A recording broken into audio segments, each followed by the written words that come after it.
Hey guys, I'm going to talk about my new favorite record and what I think is the best record, the record of the year, the best record I've heard from a new band in a long, long time. And I'm absolutely loving this record. It's by Homefront. The album's called Games of Power. Came out a couple months ago. And I haven't listened to it in 2 days, but I've been listening to it every day, sometimes multiple times since I got this record. I saw them live. Fantastic show. I'll talk about that in a minute. But this is this is excellent album, and I call them a post punk band with new wave sounds, but they're punk rockers. So it's a big mix of a lot of my favorite bands. You could hear references and sounds that you could recall from the past. But I think it's almost a genius record that these guys are punk rockers, and they got to this sound by being into punk rock and following punk rock into post punk. Like, let's say they started with Sham 69 Cockspur, and then they got to that Blitz second album where they went new wave, or the UK Subs when they kind of had that post punk stuff. So they came at it going forward instead of like saying, oh, we want to be a retro band and going backwards. It's very hard to explain, but this is really good. This isn't an album done by like indie rockers or students saying we're going to be retro new wave. This is all like organic the way this sounds. It's really good, but it sounds very much like, to me, I mean, there's so many influences, but to sum it up, I say it sounds like Fugazi meets The Cure, the Disintegration era. And if anyone's into The Cure and likes that Disintegration record, this has the same feeling, except youthful energy and a little more hopeful as opposed to depressing. But this is a rock and roll record. I hear youthful energy. I hear the desperation of youth, and I hear the anger all mixed in, and it's authentic. It's really, really refreshing to hear a good young band. And I know there's a lot of good records that come out every year, and a whole bunch of good punk rock records and everything. And my wife curates a lot. She keeps up with all the new bands, or a lot of the new bands. She curates it because she knows what I like. And a lot of bands have good songs and stuff. But I look at things more, the big picture now. I'm older, of, is it historically important? Is it fit in? Is it moving the ball forward in the big scheme of rock and roll? Or is it just a little niche band? Like, if you're just doing like a really cool rockabilly band, I could appreciate it, but there's really no importance outside of that scene. And a lot of the lo-fi bands and punk rock bands, they're really cool in their scene, but there's not really a bigger importance. And I feel this album has that importance. It feels like it's pushing the ball forward in rock and roll. It's something completely new, although everything on it you've heard in the past, but just in different places, not all put together with the brilliance of this record. And I listen to this record so many times now, and like different songs changed. It's my favorite.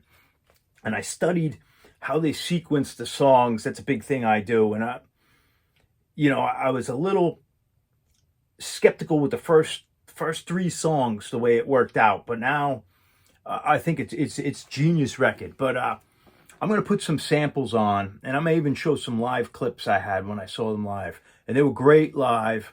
Charismatic frontman. He was doing these like David Lee Roth kicks, but he's kind of a stocky guy, real punk rock looking.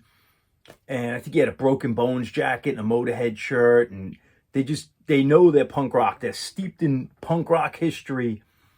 And when you listen to it enough, you start going past it, and you get into your, obviously, Joy Division first, but your Joy Division, but those like when Anti-Nowhere League, or like I said, the Blitz, they went new wave, and there's certain things in there. And I hear Gary Newman, I hear Suicide, I hear definitely Joy Division.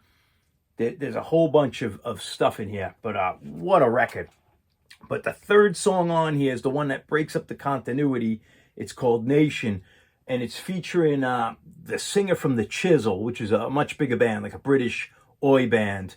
And that sings on there. That sounds more like it's got the hardcore vocals and the hardcore gang vocal chorus, but it kind of breaks the continuity of this album. Sound like a masterpiece, like Disintegration. But that's actually the biggest song, because the Chisel are much bigger than this band, and that's a lot of people's entry point into this band. So to have that song third, it makes a lot of sense. But and live, it was fantastic. That was the song that got the biggest reaction. But the way they do it, it's like a hardcore gang vocal thing, but with the new wave stuff, feels like they're almost floating above the whole sound, and it's bigger than that. Like, it's really an amazing record. And I listened to this record, and I can't find like any 5 seconds of boredom on here. There's something interesting going on every time. Usually you got a song, even a hit song, you'll hear the verse again, and you're okay, let's get to the chorus. Or they play the chorus 3 times, 1 time too many. I feel like this record is actually perfect because there's so much going on with keyboards, electronic drums, different sounds and overdubs, that I can't find a boring part on this record. And the more I listen to it, the more I hear, and I catch specific references from like Gang of Four or Blondie, or it's really cool. Suicide again, I'll say. But seeing them live, I went there, and we're jaded. I went with a bunch of friends, my wife, and we're jaded punk rockers or jaded rock and rollers. And we loved it. There was heavy metal kids there. There were punks. There were skinheads. There were just girls up front. And everybody loved this band. And I felt like if I was an A&R guy, sign this band right now, because I could see this. I could see this music. I could see their performance in arenas or opening for big bands and then eventually headlining. And I had the feeling like I'm seeing something special, that this band's on the way up. But we know how that goes, you know. But if this band doesn't make it, it'll be a travesty, but not uncommon. But maybe I'm going to play some samples. First tune, I'll go through the songs because I could talk about this album for like an hour. But let me I'll put a sample on now of the first song, Faded State, give you an idea.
And then this is the Nation song with the gang vocals. But if you listen with the keyboards, it makes it much more grander than just another punk rock song.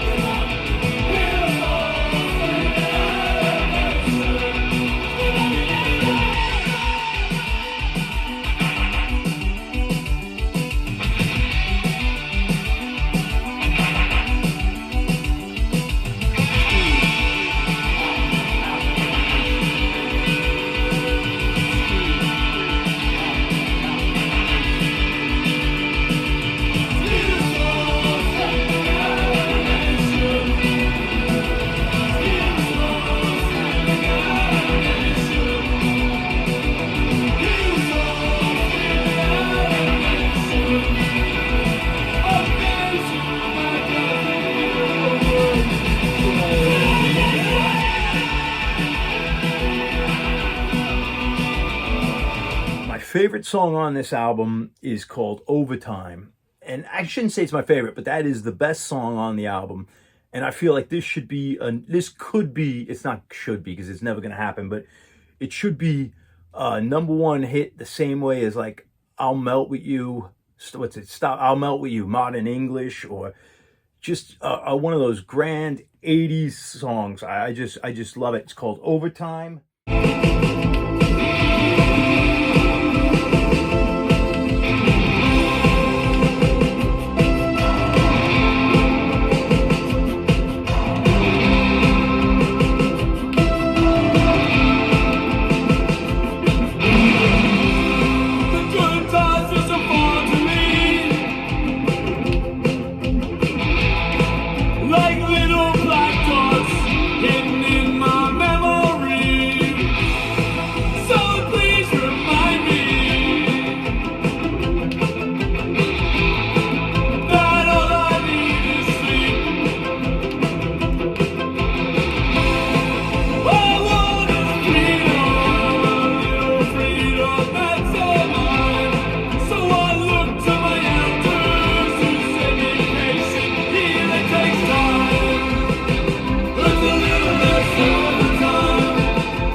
comes with a lyric sheet too, but it's produced by Jonah Falco, who's Canadian, and he lives out in England. I know he's been in a bunch of bands. I have a band called Boss, a couple of 7 inches by them.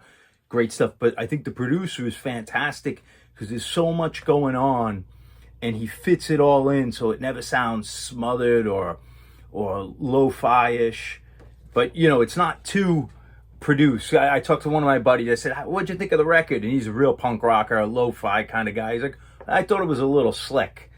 But so everyone's got to have a different opinion, but he likes it more lo-fi. But I think the production is right in the middle, where it's not like some giant soundstage modern, you know, pop record, but it's not that lo-fi punk rock.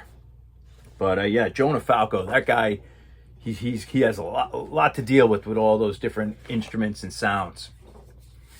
All right, next sample I think will be Crisis, the opening track on side 2.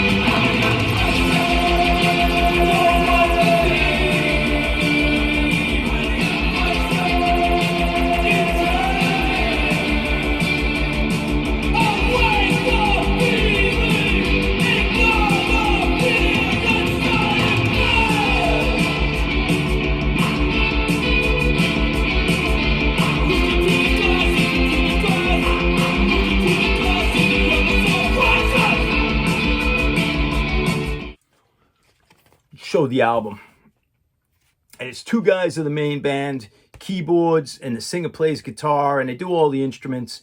They had a fantastic touring band with a punk rock guitar player. He's just a lead frontman, vocalist, chick bass player, and cool drummer. And the keyboard player does all the keyboards. He's got it all going on. He does electronic drums, and the whole live, it sounds just like the record, which is really impressive.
It's on La Vida en Lin Moose. It's a Spanish cat, but it running this label, but it's out of England. So you get this. This is a import, but worth getting.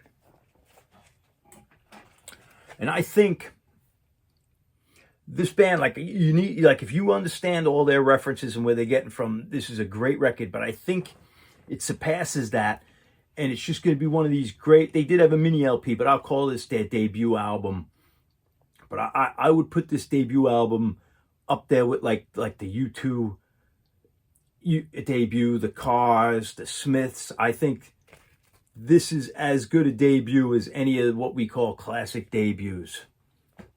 But time will tell if I'm right or not. We hear a little bit of End Transmission. That's their kind of Joy Division. I say, because it's got the word transmission in it, I say that Joy Division-esque song. Pretty cool.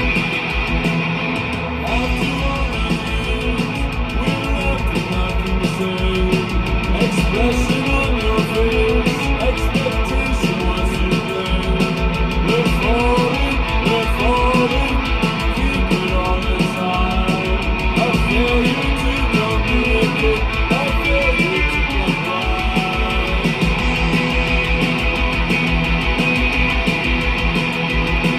It's hard to say goodbye. It's hard to say.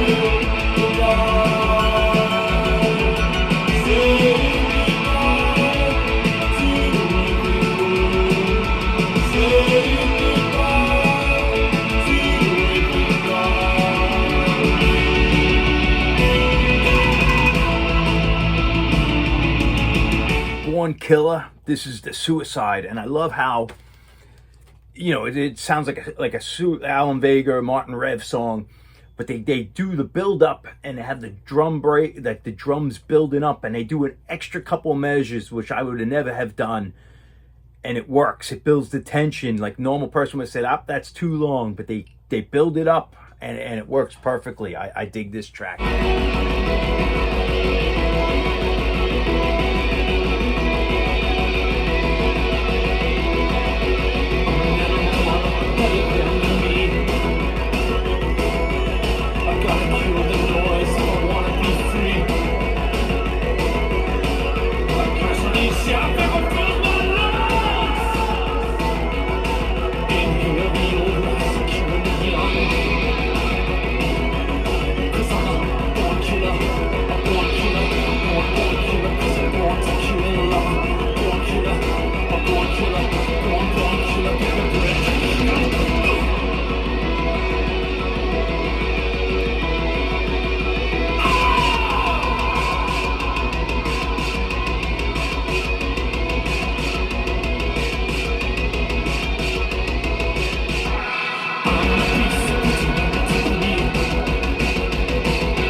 I skipped a bunch of tracks. I skipped two of my favorites actually on here.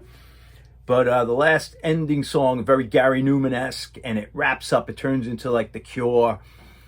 And, you know, I keep saying The Cure. His voice is very Robert Smith-esque, but I also hear a lot of Ian MacKaye from Minor Threat, Fugazi in there.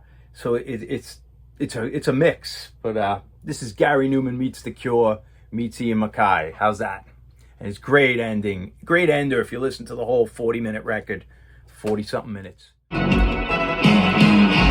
give the walls a talking and lie back on the floor.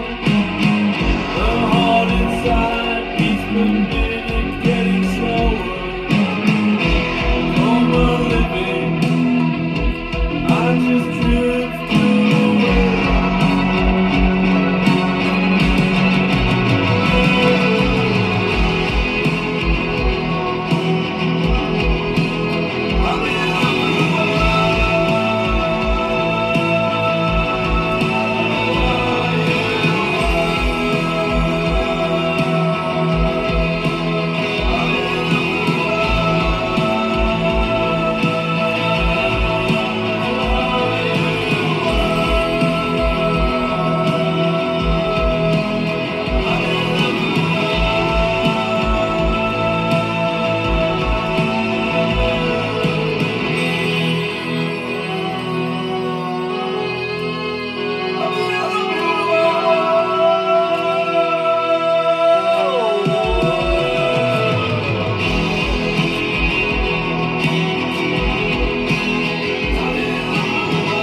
Like this album because I think the sum of the album is actually better than the individual songs. Usually I like singles. I like to grab the best tracks off an album, 2 tracks, play the album, and then put something else on. But this album is actually better listening to the whole thing in a row than the individual tracks, which is a rare thing, but genius. always, always.